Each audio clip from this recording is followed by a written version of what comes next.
Comment பண்ணுங்க results எப்படி வந்திருக்குன்னு.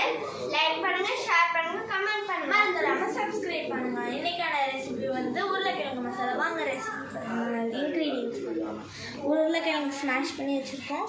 கடுகு, சோம்பு, பருப்பு, கடலைப்பருப்பு, பச்சை மிளகா, தக்காளி, வெங்காயம், கருவேப்பிலை. ஃபர்ஸ்ட் அடுப்பு போய் இப்போ ஆயில் ஊற்றிடலாம். ஆயில் ஊற்றுறோம்.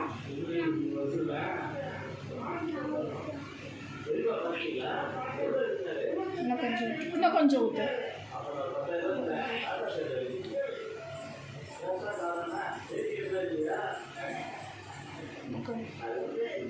போதும் போதும் நமக்கு.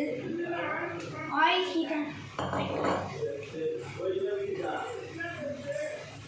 ஹீட் உடனே கடுகு போடலாம்.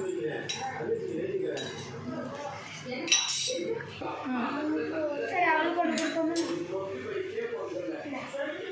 இப்போ கடுகு போட்டுக்கலாம். சோம்பு போட்டுக்கலாம். பருப்பு போட்டுக்கலாம். இப்போ பச்சை மிளகாய் போட்டுக்கலாம். எல்லாமே அடுப்பை குறைச்சி வச்சு தான் செய்யணும். மேலே படும். இப்போ இது அரிசிதான் இருக்குது. நல்லா வச்சுக்கலாம். இப்போ ஃப்ரை பண்ணலாம்.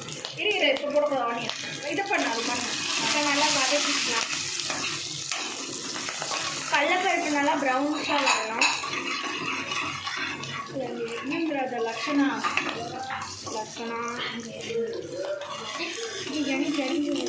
இப்போ ஆனியன் போடலாம். இப்போ ஆனியன் போட்டுடலாம். ஆனியனை நல்லா ஃப்ரை பண்ணலாம்.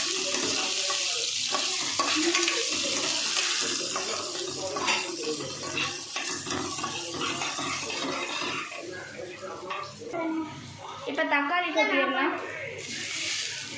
நம்ம 4 கியூப்ஸாக கட் பண்ணணும் தக்காளி. இதுக்கு வெங்காயம் நீட்டமாக கட் பண்ணணும்.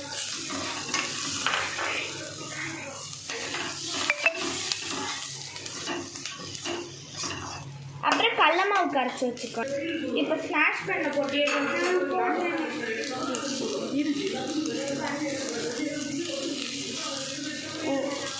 ஸ்மாஷ் பண்ண பொட்டேட்டோஸ் போட்டுக்கலாம். லாஸ்ட்டாக போடு. ஸ்மாஷ் பண்ணி போட்டுக்கலாம். அவள் கொஞ்சம் கையில் போடு. அங்கேருந்து எப்படி போடுவேன்? கையை சுட்டுக்கு அடுப்பில். இப்போ குட்டியாக்கா கொஞ்சம் போடுறாங்களாம். இப்போ கிண்டி விடு. பார்த்து அந்த கரண்டி இப்போ நல்லா கிண்டி விடுக்கலாம். ஹார்டாக இருக்கும். தண்ணி கொஞ்சம் எடுத்து வச்சுக்கோ. தண்ணி ஆட் பண்ணணும். ஒரு கிளாஸ் போடணும். இஞ்சி இல்லை 2 கிளாஸ் போடணும். எடுத்தியா? அப்போ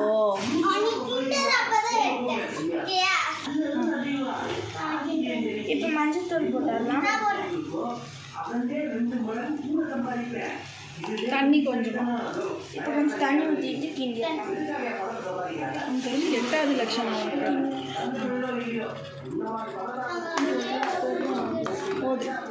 ஒரு கிளாஸ் ஊற்றிக்கலாம். உப்பு எடு. உப்பு சால்ட் போட்டுக்கலாம்.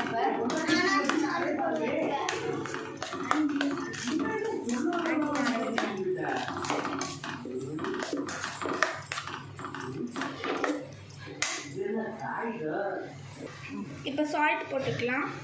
உங்களுக்கு தேவையான அளவு சால்ட் போட்டுக்கோங்க நீங்கள். இப்போ நல்லா மிக்ஸ் பண்ணிக்கலாம்.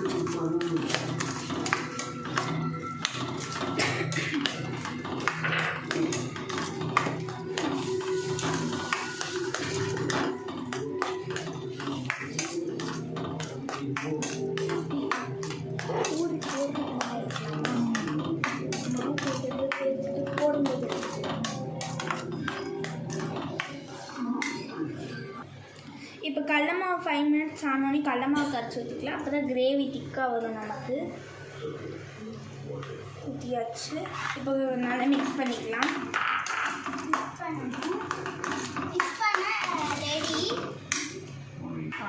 இப்போ கொத்தமல்லி போட்டுடலாம். கொத்தமல்லி போட்டு நல்லா மிக்ஸ் பண்ணிடலாம். அவ்வளோதான்.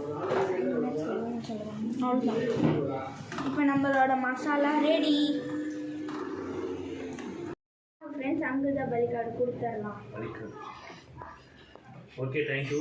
நேற்றுக்கு பிரெட்டு எக் பிரெட் சூப்பராக இருந்தது. இன்னைக்கு பூரி மசாலா டேஸ்ட் பண்ணி பார்க்குறேன்.